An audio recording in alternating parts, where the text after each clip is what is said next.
bonjour ou bonsoir. Tout dépend à quelle heure et à quel moment vous écoutez cette méditation.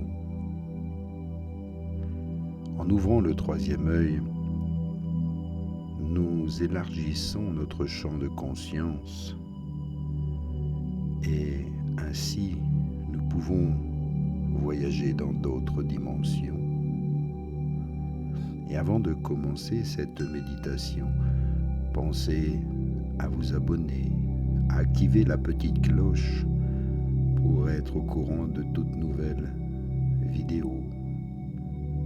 Faire aussi un petit commentaire à la fin de cette vidéo. Cela permet de mettre plus en avant mon travail sur les réseaux sociaux, de partager ainsi avec beaucoup plus de personnes qui pourront ainsi être informés sur ce que nous faisons ensemble. Ces belles méditations, car vous le savez, il est important de méditer. Je vous remercie, installez-vous confortablement. Maintenant, détendez-vous. Respirez profondément. Trouvez votre ancrage et activez chacun de vos chakras. Laissez l'énergie circuler librement tout au travers du corps de la colonne vertébrale. Et activez le troisième œil. À l'intérieur de notre propre crâne, quand la glande pinéale est activée, elle sécrète un fluide doré cristallin que les anciens comparaient au miel le plus pur. Simultanément, la glande pituitaire, connue comme la grande maîtresse, produit une substance blanche semblable au lait. Ce n'est pas de la poésie mystique, mais de la neurophysiologie avancée. Le docteur Rick Strassman, dans ses recherches à l'Université de Mexico, découvrit que la pinéale produit du DMT, diméthyltryptamine, une molécule qu'il appela molécule de l'esprit. Quand ces deux sécrétions se rencontrent dans la région du troisième ventricule cérébral, elles créent un état de conscience alterné que les mystiques de toutes les époques ont décrit comme extase divine. Cette terre promise intérieure ne se conquiert pas par des batailles externes, mais se cultive par des choix conscients, quotidiens. Notre alimentation, par exemple, influence directement la qualité de ces sécrétions sacrées. La pinéale est extrêmement sensible au fluor, un minéral qui s'accumule et peut calcifier cette précieuse glande. Alors pensez à choisir un dentifrice sans fluor et de filtrer l'eau que vous buvez. Sont là des actes de révérence envers notre temple intérieur. La lumière solaire matinale est également fondamentale. Dans les premiers rayons de l'aube, entre 6h et 9h, notre pinéale reçoit des informations lumineuses qui régulent tous les rythmes corporels. Et 15 minutes d'exposition douce au soleil levant, de préférence pieds nus sur la terre, recharge notre batterie spirituelle tout naturellement. C'est comme brancher un appareil électronique à la prise. La pinéale se nourrit littéralement de lumière. Les aliments portent aussi des fréquences énergétiques. Les légumes verts foncés, riches en chlorophylle, sont comme de petits panneaux solaires qui transfèrent l'énergie solaire directement à nos cellules. Les graines de courge, riches en magnésium, nourrissent spécifiquement le système nerveux. Les fruits frais, surtout ceux de couleur violettes comme les raisins et les mûres, contiennent des antioxydants qui protègent la pinéale du vieillissement. Et c'est comme préparer un banquet pour l'âme. Chaque aliment pur est une offrande au divin qui habite en nous, préparant ainsi le terrain pour la transformation neurologique la plus profonde que puisse vivre un être humain. Il existe un moment sacré dans le voyage spirituel que toutes les traditions reconnaissent, mais que peu comprennent véritablement. C'est une forme de mort mystique. Car quand l'huile sacrée chargée de potentiel divin atteint finalement le thalamus optique dans le cerveau, une transformation neurologique profonde se produit que les anciens codifièrent dans un état de la petite mort mystique. Cette mort mystique, c'est aussi l'histoire de la crucifixion et de la résurrection. Le thalamus optique situé au centre du cerveau est littéralement le lieu du crâne, le Golgotha biblique. Ici, les anciens schémas mentaux, les croyances limitantes et les conditionnements obsolètes expérimentent une mort symbolique. Ce n'est pas une mort physique, mais une dissolution de structures neurales qui ne servent plus notre croissance.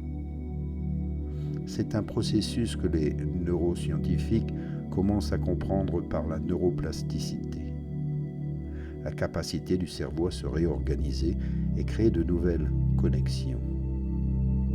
D'ailleurs, saint Jean de la Croix décrivait cela comme la nuit obscure de l'âme. Une période où il semble que nous perdons tout ce que nous connaissions de nous-mêmes. Les bouddhistes l'appellent bardo, l'espace entre ce que nous fûmes et ce que nous devenons. Les alchimistes du nom, comme Nigrido, parlaient de la phase noire de la transformation, où tout semble se dissoudre. Mais après cette mort symbolique vient la résurrection, la naissance d'une conscience bien plus élargie, et de nouveaux réseaux ne se forment, connectant des zones du cerveau qui opéraient auparavant isolément et maintenant s'activent de manière extraordinaire. L'intuition s'intègre avec la logique, la créativité avec la raison, le cœur avec l'esprit. C'est littéralement une renaissance neurologique. Et durant ce processus de transformation, la conservation de l'énergie vitale devient cruciale. Comme une plante concentre toute sa force pour fleurir, nous devons apprendre à diriger notre énergie intérieure vers cette alchimie sacrée. Cela signifie faire des choix conscients sur la façon dont nous utilisons notre force vitale, la canalisant vers des pratiques spirituelles, la création artistique, des exercices qui fortifient le corps et l'esprit, une pratique puissante et ce que les taoïstes appellent sublimation énergétique, transformer l'énergie dense en énergie subtile. Quand nous ressentons des impulsions intenses, au lieu de les dissiper immédiatement, nous pouvons respirer profondément, contacter doucement le périnée et visualiser cette énergie remontant la colonne vertébrale. C'est comme rediriger l'eau d'une rivière. La même force qui coulait vers le bas nourrit maintenant les plantes au sommet de la montagne. Cette maîtrise énergétique prépare notre système à recevoir les fréquences cosmiques les plus subtiles. La science moderne redécouvre quelque chose que les anciens ont toujours su. L'univers est vibration pure. Chaque cellule de notre corps pulse à des fréquences spécifiques. Et la glande pinéale ne fait pas exception. Et les chercheurs découvrirent que cette petite structure résonne spécialement avec la fréquence de 936 Hz, connue comme la fréquence de l'éveil ou fréquence de l'intuition. Alors pensez à écouter des mélodies, des musiques qui ont cette fréquence de 936 Hz. Et durant quelques minutes, entre 10 et 15 minutes, de les écouter, de vous laisser porter tout en respirant de manière alternée,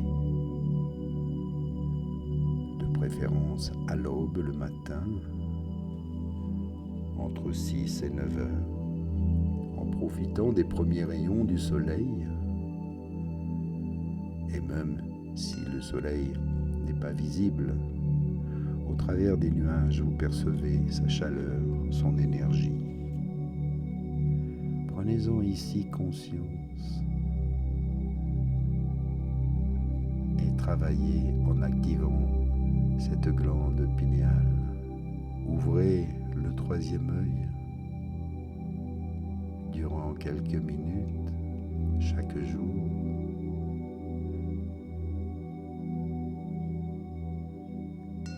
Puis, si jamais vous vous sentez un peu mal à l'aise, vous pouvez à tout moment refermer ce troisième œil. C'est vous qui en avez désormais le contrôle.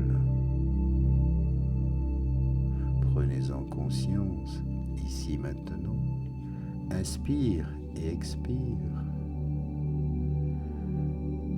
Retrouve les parfums, les odeurs. Humidifie les lèvres, la gorge, le palais. Entends les sons, la musique, ma voix. Bouge les doigts, les orteils.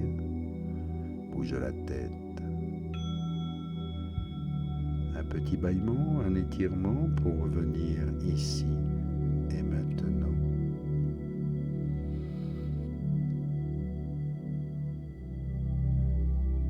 Comment vous sentez-vous? Moi ici, je vous remercie pour ce beau moment de méditation. Et je vous souhaite toujours le meilleur pour votre bien-être et votre santé. Merci aussi pour votre aide, vos dons, vos commentaires. Et à bientôt. Namasté.